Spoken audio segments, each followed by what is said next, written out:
welcome to another episode of The Inquisitive Analyst. I'm your host, Marcus Uticang, and of course, you know it's the show where we talk to business analysts and project managers about their challenges, triumphs, ideas, and contributions within their field. It's inspiring, it's upbeat, exciting, and most of all, it's inquisitive. My guest today is an avid project manager and speaker. He's also a program manager and president of JPerzel and Associates, and he is a former board member and a former committee member of Project Management Institute's St. Paul and Minneapolis chapter.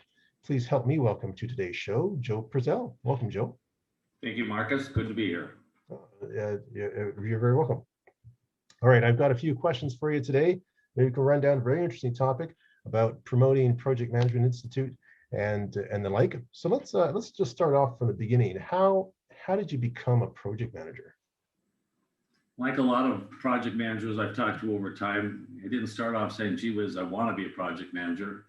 Back in the 80s, I was a staff manager for a division of Cargill, and we had a 4-person staff, then grew to 10. And as we were running large, complicated projects, someone had to run them.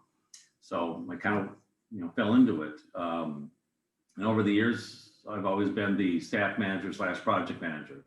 For the last 10 years, I've been project manager only for additional companies where I run programs and portfolios for IT groups primarily. Nice.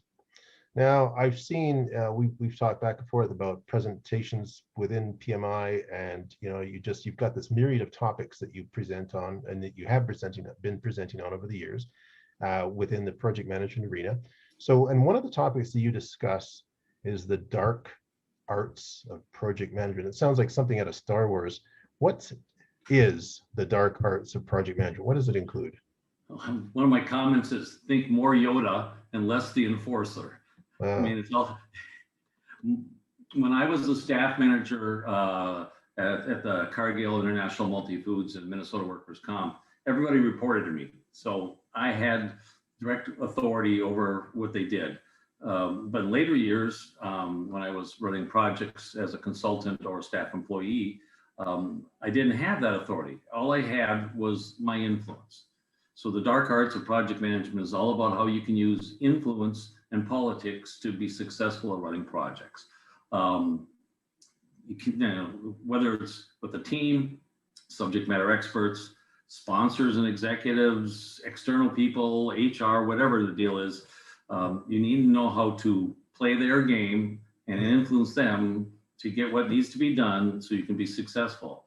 So that session, that workshop, is a lot of hints and tricks on how to influence others without them knowing they're being influenced, because nobody really wants to be manipulated, because it's just influencing for good outcomes. Yeah.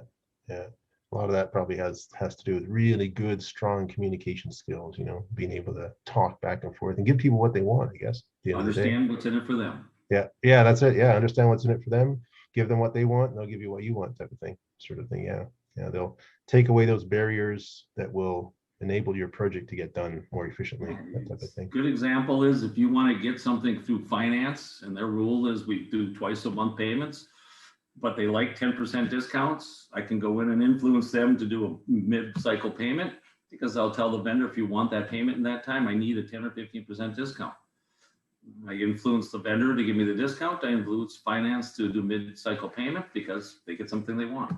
Everybody wins. Yeah, win-win. Yeah, I like that. Cool. It's awesome. Chapters, PMI chapters, they always need that ability to drive membership, a lot of membership. That's how they survive. They want to increase attendance, they want to increase sponsorship, they want to increase volunteerism. They basically want to promote the brand, the PMI brand. So as you say, we need to move from surviving to basically thriving. What are some ways that PMI chapters can grow their membership? Well, the number one way is good leadership. A chapter often is, well, not often, always is no different than a small business. I don't care if you're a 50-person chapter or a 350-person or a 3,500-person chapter, you're running a business. You've got income coming in, you've got expenses going out, you got people doing work. So good leadership. The next thing you need is some strategic planning and the tactical delivery that goes with it. You need to know where you're going. You have to have a vision, and everybody's got to be on the same page. And that's the hard part, is getting, anybody can create a strategic plan or a tactical delivery plan, but how you get everybody to buy in and get on the same page. And that again is back to the leadership part. So those are the two key components. You also have to remember that day-to-day volunteers don't work for you. Yeah. They're volunteering. So you have to make sure it's fun for them, interesting, challenging, and there's something in it for them. So again, what's in it for them? You probably hear me say that a bunch of times. What's in it for each individual volunteer? Because some are looking for a job, some are looking to learn their management leadership skills, some are looking to give back, but you have to figure out what's in it for them and make it work. Bigger the group, the more volunteers you need, the more organization you need to be. If you're 50 people, you can just lead initiatives. When you're 300 or 3,500, you need leaders that lead leaders, because all of a sudden you need multiple tiers of management. It's just a challenge. And there's all sorts of ways to improve on that, whether PMI going to global to get their assistance, going to the regions, talking to other leaders, or just learning at your corporate job. Doesn't matter if you have an issue that's specific to a chapter. It'll apply many times in corporate America. You can talk to folks at work where it's, you talk to them about a safe subject because they don't know what's going on in the chapter. Just like if you have an issue at work, you can go talk to some chapter friends, and it's a safe conversation place to have. Yeah, no, that's true. And if actually we were just talking earlier before the show about the size of the St. Paul Minneapolis chapter, how huge this thing is. It just blew my mind. And just out of curiosity, I know that some people can belong to two PMI chapters, or even more. You don't have to be stuck with just one chapter. Is that correct? I'm not sure how that works, but I've known several people that they lived in one state, but they were telecommuting to another state, and they were involved in two chapters. I don't know if they paid membership for two, but I know they've been involved in multiple chapters. Yeah. So I'm not exactly sure how that would work. Yeah, but I suspect with Zoom, you can go anywhere in the world and join one out in Asia, join one, as long as you're willing to accommodate with the time change. But yeah, that'd be kind of cool. Like the issue would be the time zones. It's probably easier going down to Brazil than it would be going to Europe. Yeah, I know. Because the time zones are not too far off. Yeah, no, that's very much true. Okay, so for PMI chapters, right, they want to thrive, they want to grow. They need a strategy, like you mentioned. They need an action plan. They need to align they need their action plans to align with strategy. And what are some recommendations to do that? Well, every chapter is different, as we talked earlier. Some are more mature than others, some are bigger, some have different financial. I mean, I know lots of top 20 chapters that don't have a good balance sheet because they don't run a PDD or they don't have the big income coming in. So depending upon maturity, size, financial position, so each situation is unique. One of the things you need to have, as I said earlier, is a good strategy and a good tactics. Our vision is to go here. Here's our strategy to do that. And here's the tactical things we're going to accomplish, who owns it, and how we're going to drive that forward. You also need all types of people. You need leaders, you need supervisors, bigger chapters, and then you need the doers. You need some folks that are charismatic. You need some folks that are detail-oriented. And it's all about making sure everybody gets along again, because no one's working for the chapter. It's got to be fun. It's got to be something in it for them. And you just got to work on that. And that's the hard part, is because some people want, this is the way it is. And others have, we'll wing it. And how do you get everybody to get along in that sense? Or let's spend some money. No, let's save money. How do you get to that point where everybody's happy? And that's a lot of hard work. Generally speaking, you need a good group of committed volunteers. When things get rough, they'll stick it out. When someone has an idea, they'll open their ears and be okay with it, but they're committed. They need to understand what your membership needs and what they want. And those folks think that means do a survey. Yeah, do a survey, fine. To me, it's a contact sport. You go to an event and you talk to people and ask them what they're looking for. Why are they here? What are they looking to do? What would be the best event they could go to? If they were to volunteer, what would they want to do? Is it a time commitment thing? That means contact sport. You contact everybody, you ask a question, and you listen well and see what's into it. But again, think of context for it. Get better and more useful feedback, one-on-one than a survey. So that's what I would do. And I would encourage all the leaders, all the chapter volunteers to do the same thing. PMI Minnesota, you go to a dinner, you sit at a table with 8 people back in the good old days before COVID. And I could hear what everybody in that, those other 7 people at that table of 8 wanted. But you had to make sure you divide everybody up so you don't have all the volunteers sitting at the same table. And that way you can get together afterwards and compare notes about, what's going on in the industry, what people are looking for, was the speaker a good fit, was the topic a nice fit, what should we do it again? And that takes coordination and leadership. Wow, it's amazing. You want to augment the chapter finances. You want to run a sponsor partner program. You've got several elements that are involved in this. It could be good branding, it could be the right resources. What are some ways to start up a committee and to identify those high value opportunities to offer sponsors? Well, sponsorship is what's the value to the sponsor. And so metaphorically, I say, how many eyeballs can they get access to? And what's the quality of those eyeballs? That's what the sponsors want. In order to do that, it's kind of a ecosystem of a continuous loop. You have to have members. You have to have events that those members go to. You have to have attendees. Then you get the interest of the sponsor. You bring them in and then close the loop. Sponsors give you money, which means you can discount the price for those members or for those events. So you get more people to come in, which means they're more happy. And it's one of those slow, continuous loops. And the key there is not to get out of balance. If you have too many sponsors, but not enough attendees, not enough events, they're not happy.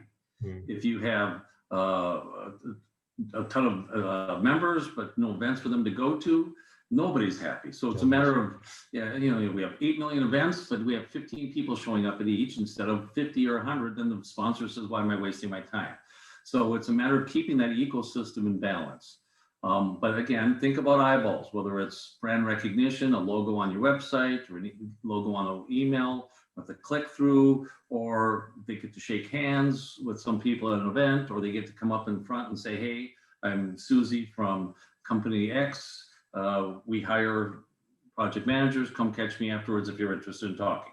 Yeah. So think keeping in balance, controlled pace. Don't let anybody get too far ahead. Keep the trust in all parts of the ecosystem there, because if you lose anybody, the attendees, the sponsors, the members, you lose them forever. So make sure it works. Yeah, it's like any project. You don't have a sponsor, it's not going to work, right? You got to get, exactly. you got to get the people who are important. Yeah, the Minnesota chapter at one time was generating $40,000, $50,000, $75,000 in income from a sponsor program. Now it's a large chapter, 3,600 members, but we would have 60 to 100 people at a dinner. We had breakfasts. PDD would attract 1,200 people across 4 days. So a lot of eyeballs. Yeah. So there were a lot of vendors interested in going from across the region, and but that took 5, 6, 7 years to get to that point. Yeah, it takes a while to build. I know that the PMI chapter here in Calgary is one of the larger ones. It's been around for about 40 years. It just, that blows my mind. That's almost as old as PMI itself, right? So that's incredible. And I have one more add-on comment. Yeah. Most folks hate sales, and they think sponsorship is about sales, and I guess it is. You're selling a sponsor and giving you money, but it's about delivery and solving a problem for that sponsor. So you need someone that's not afraid to dial for dollars, make a phone call, make the pitch, and understands what's the value to the sponsor. And a lot of times that's just asking the sponsor what's access to 100 people worth. But you need someone that's willing to take the risk and go ask. And that's a unique person in this world. The fact that I own my own staffing company for 17 years made it easy, because I'm a hunter salesman by personality. I would say by training. I'm self-taught, but I'm a hunter salesman. I have absolutely no problem asking anybody if they're interested, and they say no, so be it. Oh, that's cool. Yeah, that's a good way to look at it too. If you can't sell, then you're not going to get those sponsors. You're not going to get that support, no doubt. And everybody's in sales. I don't care if it's your boss or you. Yeah. I've heard that. I've heard that many times, and no doubt that you're very much true. We want to increase volunteer engagement in PMI. What are some good ways to do that? I would say the number one thing is be flexible. You, the leadership for the chapter, whatever, you can't just go up to somebody and say, I need a chair of sponsors. I need a chair for events or speakers. I need a president-elect. You need to be flexible because some sponsors are only going to be interested in what I call micro-volunteering. Sure, I'll work that event. I'll be there all day, but that's it. Others are, I'll do this, 5 hours a month. Others are all in, 10 hours a month, 20 hours a month. They'll take ownership of whatever, but you need to be flexible. And the trick I learned was if I sit down with somebody, I didn't say I need this. I said, what is it you're trying to get out of this chapter? Yeah. What would you, if you're asked to volunteer, what kind of things would you like to do?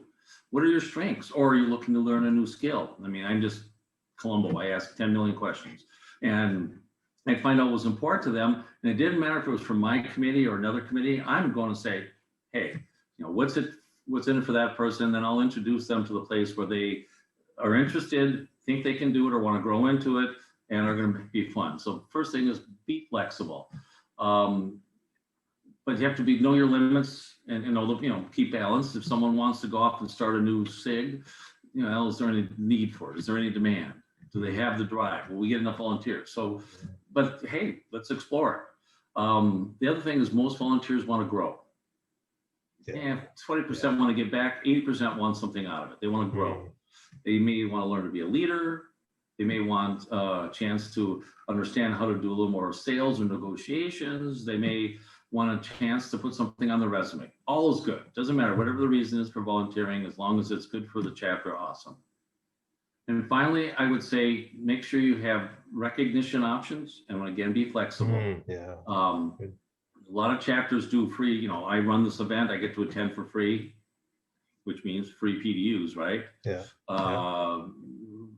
Some chapters have chapter volunteer of the month, others have chapter volunteer of the year. I've known chapters that give back money, for every hour you volunteer, you get hours put in a bank and you can buy, dinners or PDD attendance, whatever it is for that event. But whatever, you have to craft a recognition program that fits your chapter maturity, whatever. And some people like being up in front, others don't. Some people want to get back, but you have to figure out how to influence others. Again, think dark arts. How do you figure out what's important for them? How do you influence them to get volunteer and be successful? I've even heard of being given gift certificates for Amazon. Oh, absolutely. Gift certificates all the time. Absolutely. Wow. Cool. No, that's awesome. That's awesome. Another way to give mega growth on PMI chapters is through you mentioned Professional Development Day, or what they call PDD days, or a symposium event. And that's obviously, like you mentioned, it's a great way to create those long-standing programs, increase visibility in your community and so on. What are some key points needed to grow a PDD, a Professional Development Day, or a symposium event? Well, there's no quick answer to that because it all depends, just like the maturity of your chapter. It depends upon if you've got one. So let's assume you're either starting one from scratch or you're fairly new to it, all right? You have to design a good experience for everyone, number one. Again, it's a full ecosystem. You have to have a good experience for the attendees. You need a good experience for the volunteers, the sponsors who pay to keep the price down, and don't forget the speakers. It's got to be a good experience for them. Be organized. Right. So first of all, design a good experience for everybody, and don't overreach. It's like the sponsor thing I talked earlier. You need to build trust. The sponsors have to trust that there's going to be attendees. The attendees have to trust that the speakers are good. The speakers have to trust that the facilities and the whatever is going to work, and that you'll properly represent them. You need to build trust. And then after that, it becomes a matter of marketing and awareness. If it's from scratch, if you've got a 200-300 person chapter, if you can get 100 people at a PDD, you're doing great. Now, the nice thing about a PDD is it can fund a lot of other special interest groups. It can fund discounted lost leaders for member dinners, whatever it is, keep prices of those things down, cover speakers that you could normally not afford for other events, all sorts of things.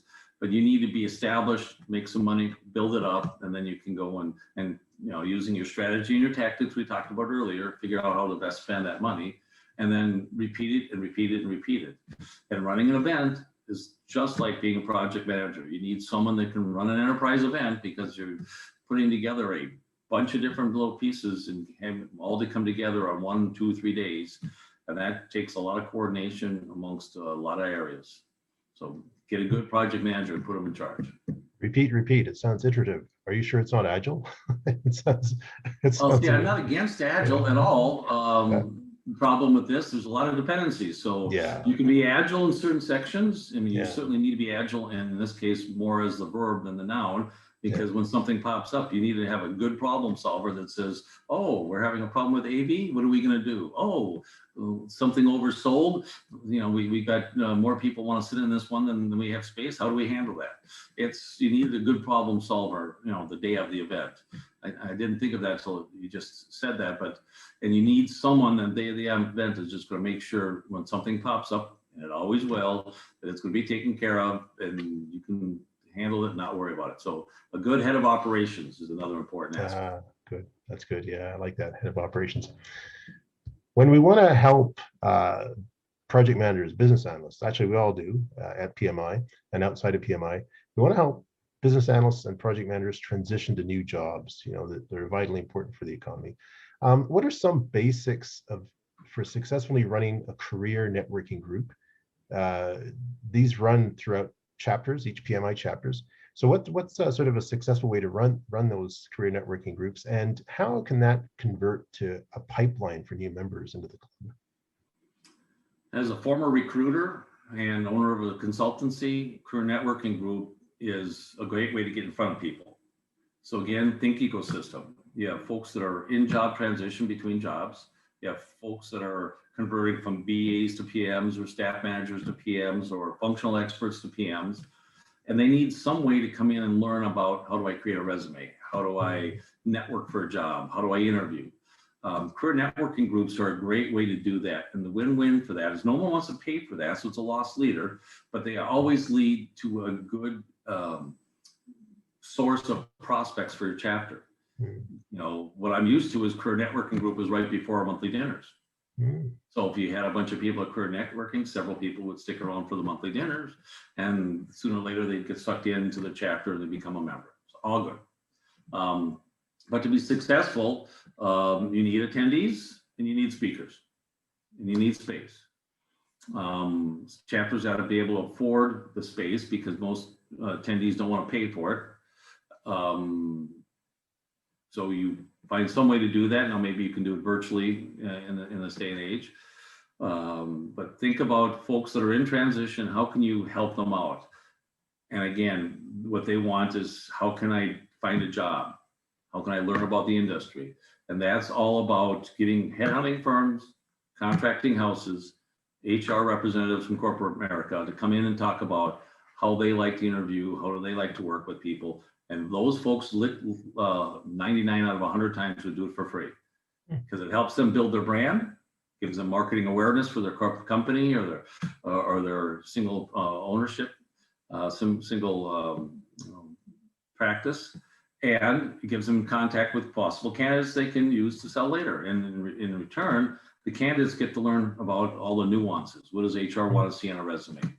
One of the speeches I used to give is, you need 3 resumes. Am I looking for a corporate job? Am I looking for a specific project job? Or am I looking for a consulting job? Because they all look and feel different. You need to have at least 2, if not 3 resumes. So that's what a career networking group can do for the attendees, is they can train you that. What it does for the chapter is it gives you a pipeline, just like special interest groups, just like PVD, just like certification. All those give you a pipeline into new members for your chapter. If I were given a free dinner, I'd do a speech for free.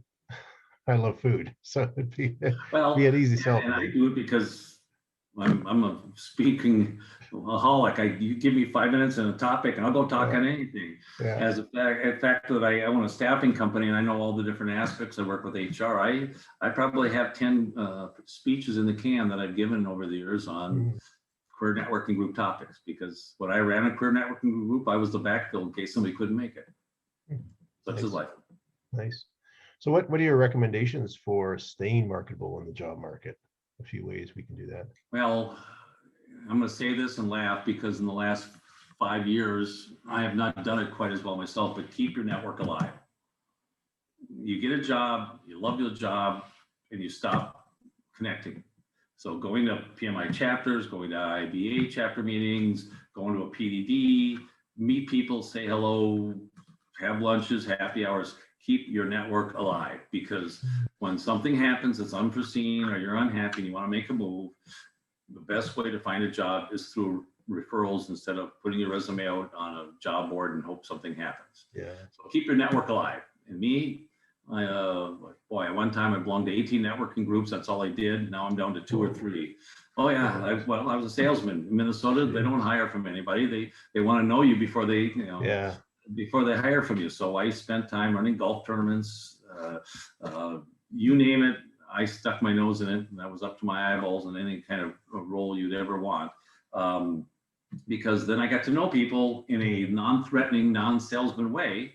And then when I called them and said, hey, I'd like to talk to you about consulting services, they would take the meeting, and that led to opportunities. So that's why I did that. That's why I could justify all the hours it took that I put into it. Yeah. But never let your network die. The other thing is continually be learning and growing, and just take methods and tools. If you're a waterfall guy, learn Agile. You're an Agile person, learn waterfall. There's different tools, different options needed. If you're a Microsoft project person, learn Clarizen or Clarity or Jira or whatever else. More methods and tools, the better. The other thing is learn more industries and more applications. I mean, as a project manager, if you can understand what you're trying to do for that finance system or that marketing system or that whatever, the better you can relate, the more marketable you are. What I like to say is avoid being 1 year of experience 12 times. I don't have 12 years of experience. I have 1 year of experience. I've repeated it 12 times over the last 12 years. Make sure you're always learning and growing. Nice, nice.